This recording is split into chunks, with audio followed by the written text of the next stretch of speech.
ጠቅላይ ሚኒስትር አብይ አህመድ በ20ኛው የኢትዮጵያ ብሔር ብሔረሰቦችና ሕዝቦች በዓል ላይ ካደረጉት ንግግር ውስጥ የኢትዮጵያን ጠላቶች እንደ ጸጉር ቅማል አንድ ባንድ እናራግፋለን ሲሉ የተናገሩበት ክፍል ተቆርጦ እንዲወጣ ተደረገ።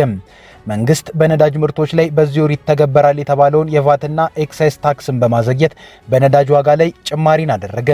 ዘንድሮ በአዲስ አበባ በሚሰጡ የ6ኛና የ8ኛ ክፍል የሚኒስትሪ ፈተናዎች አፋን ኦሮሞ እንደሚካተት የአዲስ አበባ ከተማ አስተዳደር ትምህርት ቢሮ አስታወቀ።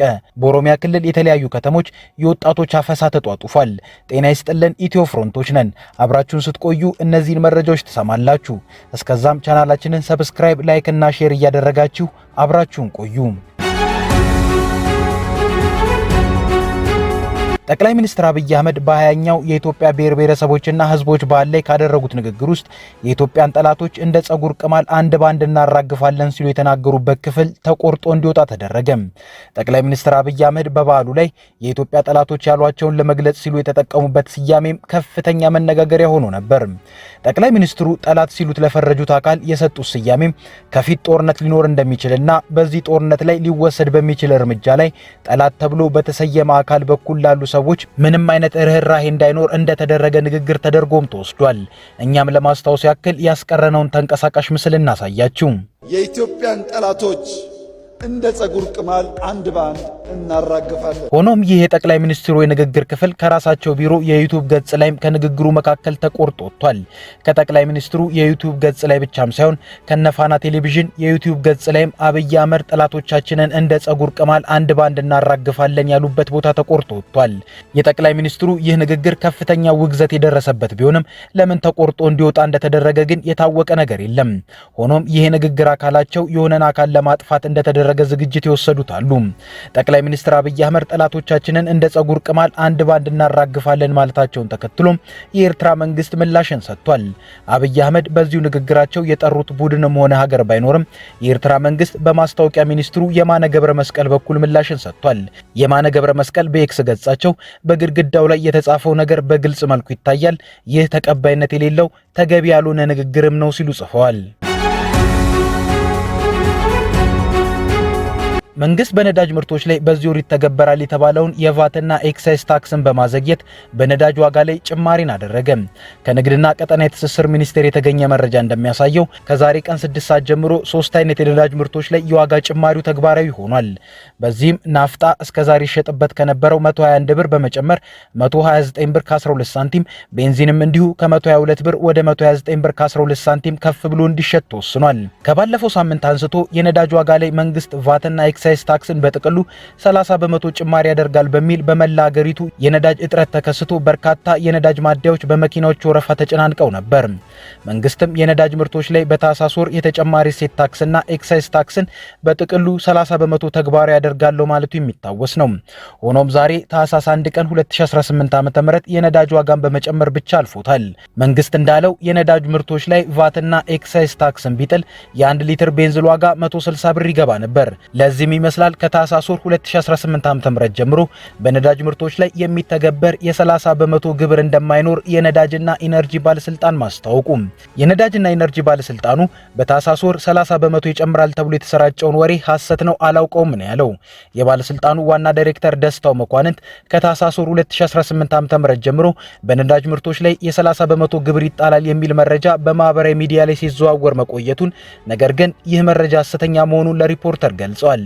ገንዘብ ሚኒስቴርን ጨምሮ በጉዳዩ ላይ በየትኛውም የመንግስት አካል የተሰጠ መግለጫ እንደሌለ ማረጋገጣቸውን የገለጹት ዋና ዳይሬክተሩ ይጣላል የተባለው ግብር በማህበራዊ ሚዲያ ላይ የተፈጠረ እንጂ የነዳጅና ኢነርጂ ባለስልጣንም የሚያውቀው ከዚህ ወር ጀምሮ የሚጣል ምንም አይነት የግብር ጭማሪ እንደማይደረግና መንግስትም ይህን የማድረግ እሳቤ እንደሌለው ተናግረዋል። በሐሰተኛ መረጃ የተነሳ ህብረተሰቡ ላልተገባ ሰልፍና እንግልት እየተዳረገ ይገኛል ያሉት ዋና ዳይሬክተሩ ያለምንም ይፋዊ መንግስት ውሳኔ ከወጣው የነዳጅ ዋጋ ውጪ ያለ አግባብ ጭማሪ የሚያደርጉ የነዳጅ አከፋፋይ ኩባንያዎችና ማደያዎች ተጠያቂ እንደሚደረጉም አሳስበዋል። በአዲስ አበባ ከተማ በመደበኛ ሁኔታ ነዳጅ እየቀረበ መሆኑን፣ ነገር ግን በዚህ ሐሰተኛ መረጃ ምክንያት ፍጆታ ላይ ጭማሪ መፍጠሩ ተገልጿል። የተናፈሰው መረጃ ስህተት መሆኑን ለነዳጅ ኩባንያዎችና ማደያዎች በተደጋጋሚ ያሳወቁ መሆናቸውን የገለጹት ዋና ዳይሬክተሩ ኩባንያዎች ባልተፈለገ መንገድ ተታለው ከጅቡቲ የተረከቡትን ነዳጅ ላልተገባ ጥቅም የመዋል እሳቤ እንዳይፈጠርባቸውም አሳስበዋል። ባለስልጣኑ የተለያዩ ስርዓቶችን በመከተል ጥብቅ የሆነ ክትትል እያደረገ እንደሚገኝ በዚህ ውስጥ ህገወጥ ተግባር ላይ የተሰማሩ እየተገኙ ቁጥጥር እየተደረገባቸው መሆኑንና የተላለፈባቸውን ውሳኔ ወደፊት እንደሚያሳውቁም ጠቁሟል። ታዛቢዎች የህዝቡ ማጉረምረም መንግስትን ከፍራቻ ከቶት በነዳጅ ምርቶች ላይ ሊተገበር የነበረውን የ30 በመቶ ግብርን ለጊዜው ትቶታል ብለዋል። ይልቅስ የስልት ለውጥን በማድረግ ከነዳጅ ማግኘት የሚፈልገውን በሂደት የነዳጁ ዋጋ ላይ ጭማሪን እያደረገ መምጣትን መርጧልም ይላሉ። ምክንያቱም መንግስት ከነዳጅ የሚያገኘውን ገቢ በየትኛውም መልኩ ማሳደግን በማክሮ ኢኮኖሚ ማሻሻያ ውስጥ ለመተግበር ለአበዳሪዎች ዓለም ባንክና የዓለም አቀፉ የገንዘብ ተቋም ድርጅት IMF ቃል ገብቷል። ነገር ግን በአንድ ጊዜ 30 በመቶ ግብርን በነዳጅ ምርቶቹ ላይ መጣል ከባድ ጣጣ ሊያመጣ እንደሚችል የሰጋው መንግስት ሌላ መንገድን የተጠቀመ ይመስላል። የኢትዮጵያ መንግስት የብርን የምንዛሬ ተመን ከማርከስ ጀምሮ እየሄደበት ያለው መንገድ የብዙዎች ዜጎችን ኑሮ እያናጋው መሆኑ ታይቷል። የሱዳኑ ራፒድ ሰፖርት ፎርስ መሪ የጄኔራል መሐመድ ዳጋሎ ተዋጊዎች በአሶሳ ጦር ሰፈር መስርተዋል ሲል አልጀዚራ ዘገበ። አልጀዚራ ቴሌቪዥን በአረብኛ ቋንቋ ባሰራጨው መረጃ የሱዳን ተፋላሚ የሆነውና በሌተናል ጄኔራል መሐመድ ሐምዳን ዳጋሎ የሚመራው ፈጥኖ ደራሽ ኃይል በኢትዮጵያ ውስጥ የጦር ሰፈር መመስረቱን ገልጿል። ዘገባው በምንጭነት የጠቀሰው የጄኔራል አልቡርሃን መንግስት አንድ ስማቸው እንዲጠቀስ ያልፈለጉ ባለስልጣንን ነው። እኚህ ባለስልጣን እንዳሉት ፈጥኖ ደራሽ ኃይሉ በኢትዮጵያ ውስጥ በቤኒሻንጉል ጉሙዝ ክልል አሶሳ አቅራቢያ የማሰልጠኛ ማዕከል ገንብቷል። እንዲሁም ወታደራዊ ተሽከርካሪዎች፣ የተለያዩ ጥይቶችና የጸረ ድሮን መሳሪያዎች በአሶሳ በኩል ለፈጥኖ ደራሽ ኃይሉ እየገቡ መሆናቸውን የገለጹት እኚሁ ባለስልጣን ጨምረው የኢትዮጵያ መከላከያ ኃይል ከፈጥኖ ደራሽ ኃይሉና ከኤስፒኤል ወታደራዊ ክንፍ ጋር የመረጃ ልውውጥ ጥምረት ፈጥረዋል በማለት አስረድተዋል። ባለስልጣኑ ንግግራቸውን በመቀጠል በአሶሳ አካባቢ ለፈጥኖ ደራሽ ኃይሉ የተሰጠው ማሰልጠኛ 2 መሆኑንና እነዚህም እስከ 10 ሺህ ወታደሮችን የማስተናገድ አቅም ያላቸው መሆናቸውን አስረድተው ጉዳዩን በበላይነት እየተከታተሉ ያሉት ጄኔራል ጌታቸው ጉዲና መሆናቸው ለአልጀዚራ ገልጿል። ለዚህ ታጣቂ ኃይል የሚያስፈልጉት ወታደራዊ ቁሳቁሶች በሶማሌላንድ በርበራ ወደብና በኬንያ ሞምባሳ በኩል አድርገው ወደ ኢትዮጵያ እንደሚሻገሩለት ጨምረው አስታውቋል። ከዚህ በመነሳት የሌተናል ጄኔራል አልቡርሃን የጦር ኃይል በምስራቃዊ የሀገሪቱ ክፍል አዲስ የጦር ግንባር ለመክፈት በዝግጅት ላይ መሆኑን የገለጹት እኚህ ባለስልጣን በሌላ በኩል በኤርትራ ውስጥ አዲስ ወታደራዊ ካምፕ ለማቋቋም እንደታቀደም አስታውቀዋል። ይህ በእንዲህ እንዳለ ፕሬዝዳንት ኢሳያስ አፈወርቂ ዛሬ ለ4 ቀናት የሥራ ጉብኝት ወደ ሳውዲ አረቢያ መሄዳቸው ተሰምቷል። ሳውዲ አረቢያ በሱዳን ጦርነት የሌተናል ጄኔራል አብዱል ፈታህ አልቡርሃን ደጋፊ መሆኗ በስፋት የሚገለጽ ሲሆን ተቀናቃኙን ፈጥኖ ደራሽ ኃይሉን በማገዝ ስሟ የሚጠራው ደግሞ ዩናይትድ አረብ ኤሚሬትስ ናት። ዘንድሮ በአዲስ አበባ በሚሰጡ የ6ኛና የ8ኛ ክፍል የሚኒስትሪ ፈተናዎች አፋን ኦሮሞ እንደሚካተት የአዲስ አበባ ከተማ አስተዳደር ትምህርት ቢሮ አስታወቀ። ቢሮው በአዲስ አበባ ለሚገኙ 11ዱም ክፍላተ ከተሞች የትምህርት ጽሕፈት ቤቶች ማሳወቁም ተገልጿል። ለ8ኛ ክፍል አማርኛና አፋን ኦሮሞ እንደ አንደኛ ቋንቋ እንደሚሰጡ በደብዳቤው ሲመለከት የሂሳብ፣ የእንግሊዝኛና የሳይንስ የዜግነት ግብረ ገብ ትምህርቶችም ይሰጣሉ ይላል። የ6ኛ ክፍል ፈተና በአማርኛ ስርዓተ ትምህርት ለሚያስተምሩ ትምህርት ቤቶች አማርኛ እንደ አንደኛ ቋንቋ ሲሰጥ አፋን ኦሮሞ ደግሞ እንደ ሁለተኛ ቋንቋ ይሰጣል። የ6ኛ ክፍል ፈተናን በአፋን ኦሮሞ ስርዓተ ትምህርት ለሚያስተምሩ ደግሞ አፋን ኦሮሞ እንደ አንደኛ ቋንቋ ሲሰጥ አማርኛ ደግሞ እንደ ሁለተኛ ቋንቋ ይሰጣል። ሌሎች የትምህርት አይነቶች ሂሳብ፣ እንግሊዝኛና አካባቢ ሳይንስና ግብረገብም ተመሳሳይ ናቸው። ደብዳቤውን የፈረሙት የቢሮ ምክትል ኃላፊ አቶ ዲና ኢልጫላ በጉዳዩ ላይ ማብራሪያ ተጠይቀው ጉዳዩ የሚመለከተው ሌላን ሰው ነው ብለዋል። የቢሮ የህዝብ ግንኙነት አቶ አበበ ደግሞ ስለ ጉዳዩ ማጣራት ይኖርብኛል በማለት ዝርዝር መግለጫ ከመስጠት ተቆጥበዋል። በኦሮሚያ ክልል የተለያዩ ከተሞች የወጣቶች አፈሳ ተጧጡፏል። ዓላማውም ወጣቶቹን ወደ ውትድርና ማሰልጠኛዎች ማስገባት መሆኑን የተነገረው።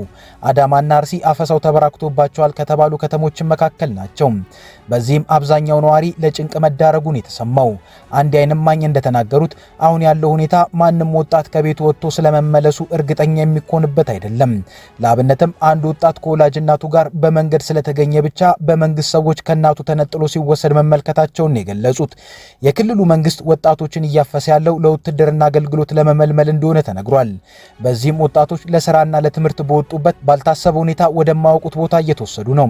መረጃዎች እንደሚያሳዩት ወጣቶችን ባልተገባ መልኩ በዚህ ልክ ለውትድርና በአስገዳጅነት ቢመለመልም ለሚሊሻነት ለመመልመል ያለው ፍላጎት ግን ከፍተኛ መሆኑን የሚነገረው ይህም በኦሮሚያ ክልል በሚሊሻነት የሚገኘው ጥቅም ከፍተኛ መሆኑ እንደሆነ ስለሚነሳ ነው። በክልሉ በከፍተኛ ደረጃ የቅሬታ ምንጭ ከሆኑ ችግሮች መካከል የሚሊሻዎች እንቅስቃሴ አንዱ ሲሆን በሚሊሻ ስራ ስም የሚደረጉ የተለያዩ የዘረፋ አይነቶችም ከጊዜ ወደ ጊዜ እየተበራከቱና ህዝቡን ለምሬት እየዳረጉ ያሉ ናቸው። በዚህ ዘረፋ የሚገኙ ጥቅሞችም በክልሉ የሚሊሻነት ስራ በእጅጉ ተፈላጊና እንደ አንድ የሀብት ማግኛ መንገድ ሆኖ እያገለገለ ነው። በርካቶች ወታደር ከመሆን ይልቅም የሚሊሻነት ስራን እንዲመርጡ አድርጓል። ከኢትዮ ፍሮንት የዛሬ ጉዳያችን እነዚህ ነበሩ። አብራችሁን ስለቆያችሁ እናመሰግናለን። ቻናላችንን ሰብስክራይብ አድርጉልን። እናመሰግናለን። መልካም ጊዜ